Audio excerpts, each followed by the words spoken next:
She'd never seen it. Not once. Not in 47 years. Carol Burnett could recite the exact date of her first Broadway callback. She remembered the smell of the boarding house she grew up in, the sound of a hurricane on a hotel radio, the weight of a stranger's cash in her hand outside a party she wasn't even invited to. Her memory, by every account, was extraordinary. But there was 22 minutes of videotape she refused to watch. It aired once in 1977 to a nation that laughed at her every single week. Critics called it brilliant. It won awards. And the woman at the center of it walked off that set, went home, and never looked at it again. For decades, people assumed it was modesty. It wasn't. It was self-preservation. Because somewhere in that studio, under the wig and the costume, Carol Burnett had accidentally performed her own childhood back to herself, and it was too much to watch twice. To understand why, you have to go back to where the laughing started. Not on a stage. In a room that barely fit a bed. Carol Burnett was born in San Antonio in 1933 to two parents who loved her and lost themselves to alcohol before they ever got the chance to raise her. Her father drifted between jobs he couldn't hold. Her mother drank through the hours a mother is supposed to be present. Both would die of it eventually. But long before that, a small girl learned the particular loneliness of being present in a house where no one else really was. Her grandmother took her in. They left Texas for Hollywood, chasing nothing in particular, and landed in a single room in a boarding house that smelled like other people's bad luck. A Dick's down the hall. Tenants who'd stop hoping for anything. $20 a week standing between all of them and the street. It wasn't safety in any way the word usually means. But it was the first steady thing Carol had ever known, and to a child who'd had nothing steady. That was everything. She built her own escape hatch inside that chaos. She invented a twin sister named Karen, confident, radiant, everything the real Carol felt she wasn't, and performed her so convincingly that grown adults in that boarding house, people barely holding their own lives together, believed Karen was real. A girl who felt invisible had learned, by instinct, the exact mechanics of being seen. And every Saturday, she and her grandmother spent a quarter each on movie tickets, more than a tenth of what they lived on for a week, just to sit in the dark for 2 hours and watch a version of life that had color and food and order in it. When the lights came up, the truth came back. They were poor enough that they'd sneak toilet paper out of the theater bathroom because they couldn't afford their own. She wasn't ashamed of it. She simply understood, at 7 years old, what it meant to hunger for something beyond food.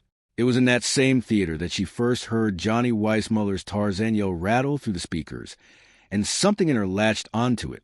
She practiced it obsessively at home, not knowing she was training the exact breath control singers spend years chasing.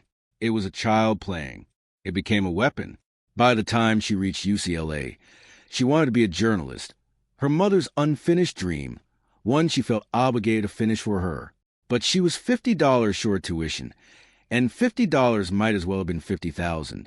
Then, without warning or explanation, a stranger she never identified paid it for her. No note, no conditions.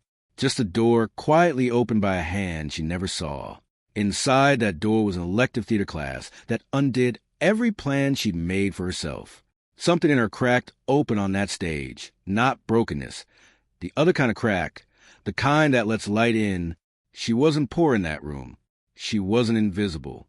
She was loud and funny and completely alive, and by the end of her freshman year, she'd been named the most promising newcomer in the entire program. It wasn't just a title. It was the first piece of outside proof that the thing she felt inside herself was real. Then, at a party in San Diego where she'd gone only to smuggle hors d'oeuvres home to her grandmother, a stranger in a sharp suit asked what she wanted out of life. She told him the truth. Broadway, if she could ever afford it. He handed her and her boyfriend $1,000 each, on 3 conditions.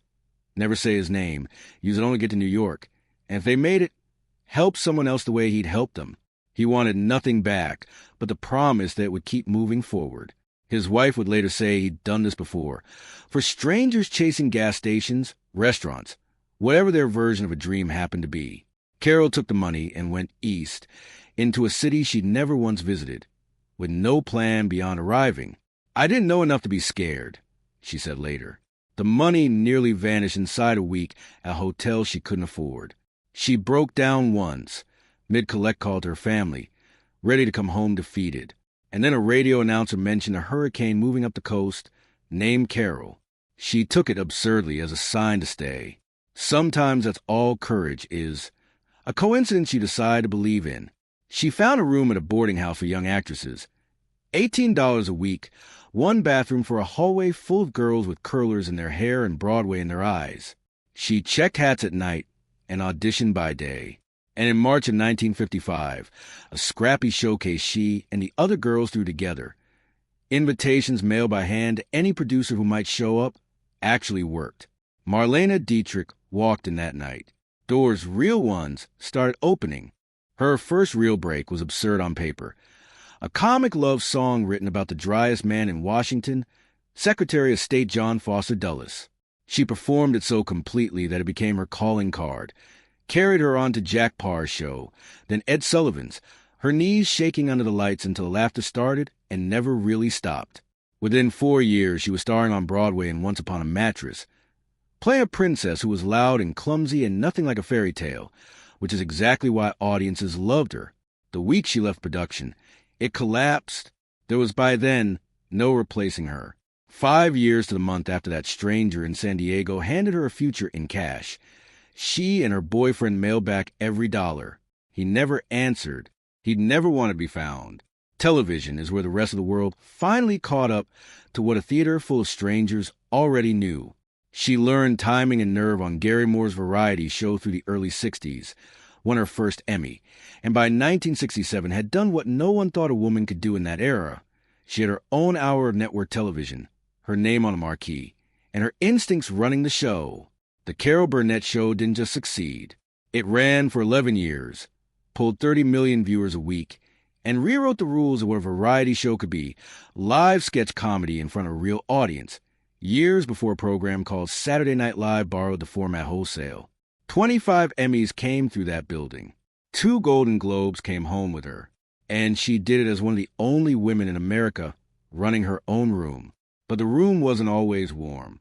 Her longtime co-star Harvey Korman nearly walked out during the 7th season, cold and short with everyone around him until Carol pulled him aside and got the truth.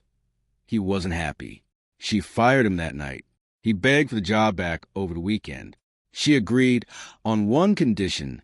That Monday morning, he walk off the elevator skipping and whistling. He did exactly that, and she laughed so hard she had a plaque made for his door. It read, Mr. Happy-Go-Lucky. Tim Conway ran on the opposite instinct. He refused to rehearse his best material, saving it to detonate live, so that even his own castmates never knew what was coming. During one now legendary bit about a circus elephant, he improvised so long and so strangely that Vicki Lawrence finally broke character entirely, firing back a line so unexpected it collapsed the whole cast into real, unscripted laughter. That, more than any award, was the show's actual secret. Everything real happening in front of camera that never stopped rolling. And then came the sketch that was never supposed to feel real at all. In 1977, the writers built an episode of The Family around a character Carol had played for years, Eunice, a woman crushed under disappointment, always reaching for a spotlight that never came. Usually the sketch found comedy in her delusion. This time, the writers stripped the jokes out entirely. Eunice believes a singing competition will finally be her way out. The judges humiliate her instead. Carol played it completely straight. No funny walk, no wink to the camera. And by the time the camera stopped, the crew wasn't laughing.